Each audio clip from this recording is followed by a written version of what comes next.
Grandes genios e inventos de la humanidad. Seguro que antes de la época y el trabajo de Isaac Newton, las manzanas también caían al suelo. Pero nadie se lo había planteado. Simplemente era así. Isaac Newton se planteó las causas y se preguntó: ¿por qué tiene que caer la manzana siempre perpendicularmente al suelo? ¿Qué fuerza la atrae? En ese contexto, el inglés desarrolló la idea de la gravitación como una fuerza universal que se convertiría en la base de una de sus obras más importantes: Principios matemáticos de la filosofía natural. Isaac Newton y la gravedad.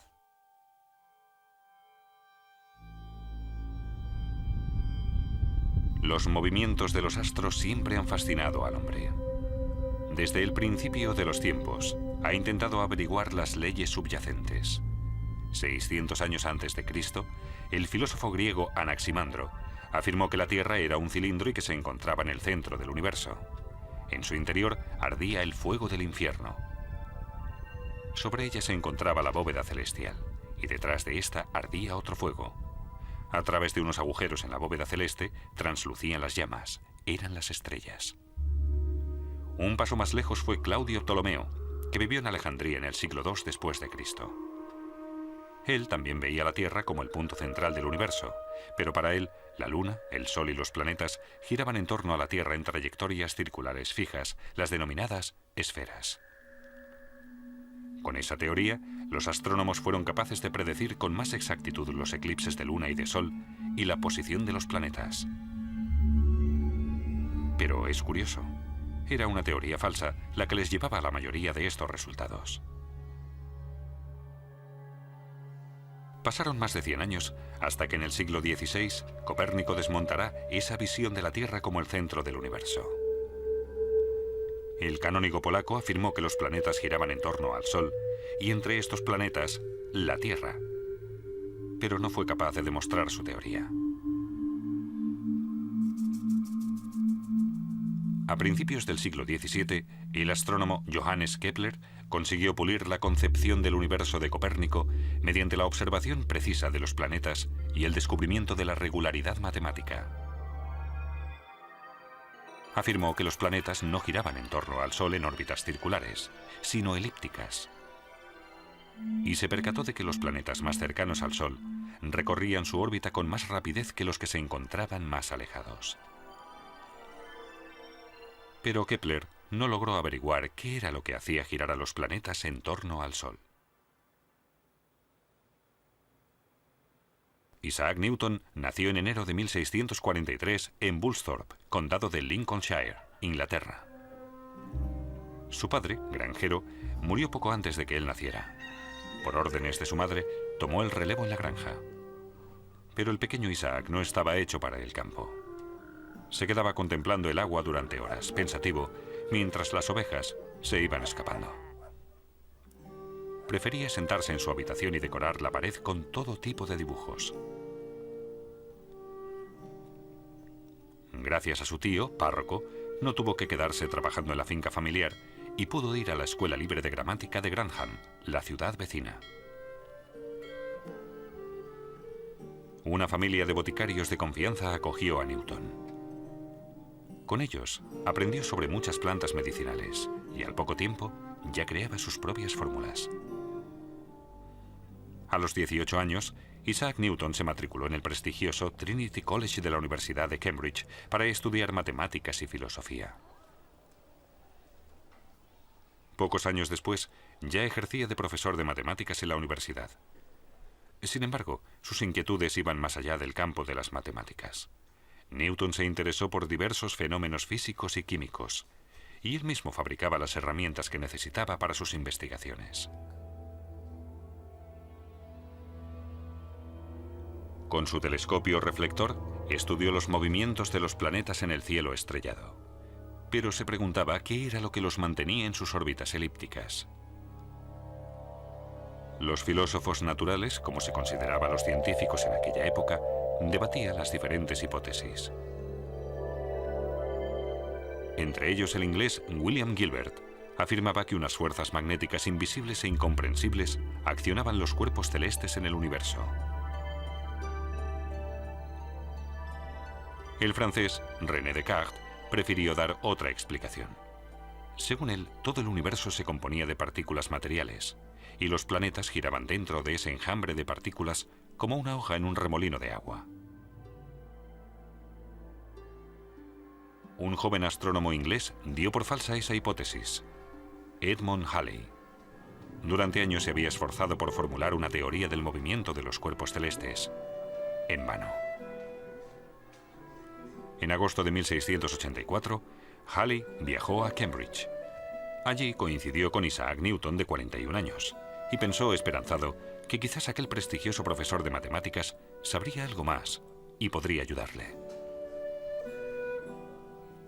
Halley hablaba de una fuerza central que situaba los planetas en su órbita. Eso no era nuevo para Newton. Hacía muchos años, cuando estudiaba, Newton se había hecho cargo de la misma cuestión.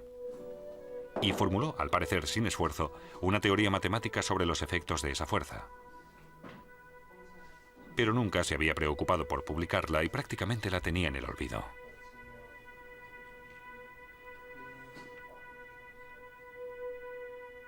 Halley vio la relevancia del trabajo de Newton y le empujó a compilar todas sus teorías en una gran publicación científica. Newton cedió y comenzó a trabajar en sus principios matemáticos de la filosofía natural. Un total de 3 libros, cuya publicación financió el propio Halley 2 años y medio después.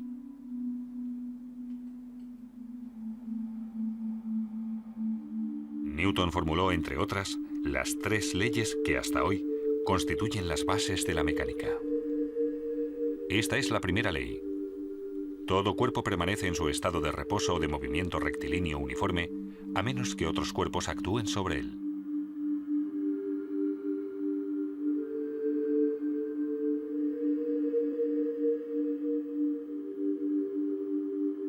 Según la segunda ley de Newton, la fuerza neta aplicada sobre un cuerpo es proporcional a la aceleración que adquiere dicho cuerpo.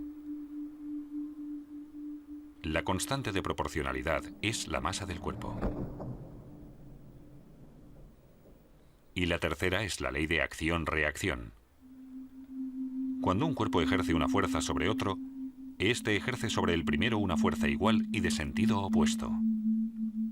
La fuerza de reacción hace que la bola se quede parada y hace que la barca se mueva hacia atrás.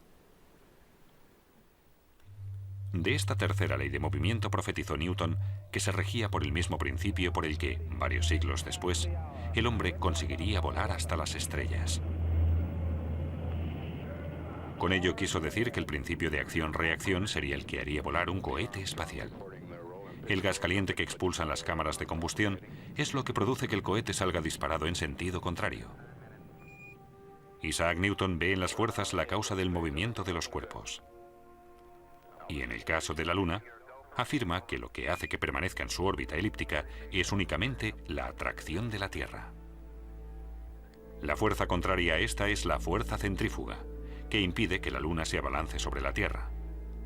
A la fuerza de atracción, Newton la denominó fuerza de gravedad. Ahora, con la velocidad de la órbita lunar y la fuerza de atracción de la Tierra, Newton ya puede demostrar matemáticamente que los planetas se mantienen en su órbita por la fuerza centrífuga y la de gravedad.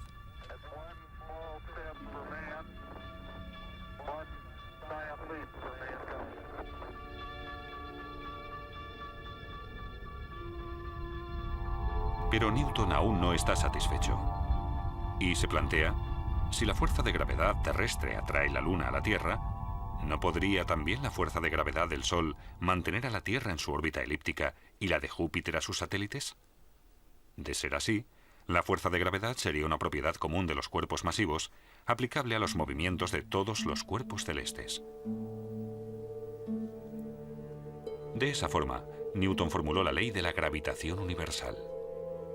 Con la masa de 2 cuerpos y la distancia existente entre ellos, Newton puede calcular su fuerza de atracción, la denominada fuerza de gravedad. De esa forma es capaz de predecir de forma exacta el movimiento de los cuerpos celestes. Con esos conocimientos se descubrirán, siglos después, nuevos planetas de nuestro sistema solar, Neptuno y Plutón.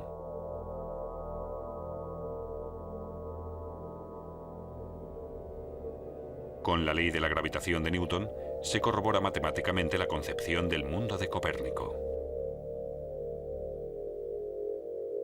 Y por fin, se despejan las dudas sobre la Tierra. La manzana cae siempre perpendicularmente al suelo por la fuerza de gravedad y llega al suelo más rápido que una pluma debido a la resistencia del aire. Con el principio de la fuerza de gravedad, Newton también consigue explicar las mareas, alta y baja. Lo que influye sobre el nivel del mar es la fuerza de gravedad de la Luna. Hasta hoy, la ley de la gravitación de Newton constituye los pilares de la física clásica. Pero a principios del siglo XX llegaron Albert Einstein y su relatividad. El trabajo de Einstein revolucionó nuestra imagen del universo. El físico alemán desmontó la teoría de Newton que afirmaba que el espacio y el tiempo eran independientes uno de otro. Fue más lejos en sus escritos y afirmó que la gravedad influye en el transcurso del tiempo. En un planeta mayor y más pesado, el tiempo transcurre más despacio que en uno más pequeño y ligero. Newton describió la gravedad como una fuerza entre dos cuerpos. Einstein la percibe como una propiedad capaz de alterar el espacio y el tiempo. La gravedad de Einstein no solo afecta a los cuerpos, también tiene influencia sobre las ondas electromagnéticas y, por tanto, sobre la luz.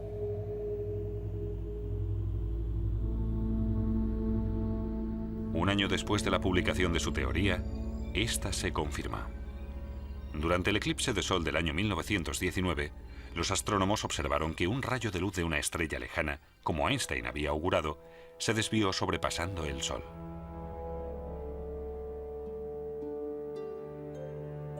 La teoría de Einstein se aplica en dimensiones raras con fuertes gravitaciones y elevadas velocidades. Pero nuestro día a día se rige por la ley de la gravitación de Newton.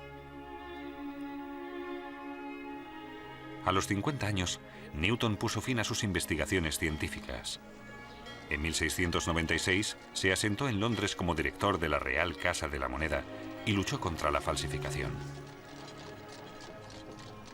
En reconocimiento por sus aportaciones científicas, en 1705, a la edad de 62 años, la reina Ana le dio un espaldarazo y lo ascendió a la nobleza. Sir Isaac Newton murió a la edad de 84 años en Londres y se le enterró en la abadía de Westminster. En la actualidad, Newton sigue estando entre los científicos más importantes de la humanidad. No solo se le considera el creador de la física clásica. La física moderna también le debe las bases de la acústica y la aerodinámica. En el campo de la óptica, Newton descubrió que la luz se compone de colores espectrales. Y también descubrió los anillos de Newton, un fenómeno característico causado por la reflexión de la luz. A pesar de su éxito, Newton era consciente de las limitaciones de sus conocimientos científicos. En sus apuntes escribió: "No sé lo que puedo parecer al mundo, pero para mí mismo, solo he sido como un niño jugando a la orilla del mar y divirtiéndome al hallar de vez en cuando un guijarro más suave o una concha más hermosa que de costumbre, mientras que el gran océano de la verdad permanecía sin descubrir ante mí".